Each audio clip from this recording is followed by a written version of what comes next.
Naguguluhan ka bang pumili ng tamang lote para sa pangarap mong bahay? Tara, may sasabihin ako sa iyo. Alam nyo ba, ang mga arkitekto hindi lang basta nagdidisenyo ng mga gusali, isa sa mga pinag-aralan nila ang pagpili ng tamang lugar. Una, site analysis.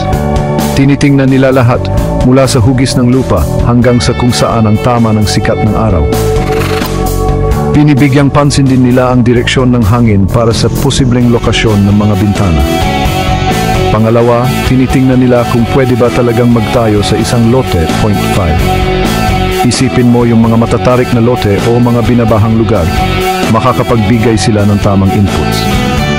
Importante rin sa kanila yung availability ng mga linya ng kuryente, tubig at drainage para siguradong may maayos kang koneksyon sa mga pangangailangan mo. Magandang tanawin o vista. Isa yan sa mga na-visualize kaagad nila bago pa magawa ang plano. Tutulungan ka rin nilang magpasya base sa accessibility ng lugar papunta sa mga mahahalagang establishmento. At syempre, nakikipag-ugnayan sila sa ibang mga profesional para siguradong kumpleto ang analysis ng lote. Kaya sa susunod na pipili ka ng bibilhing lote, tandaan, ang arkitekto ang iyong mahusay na kakampi.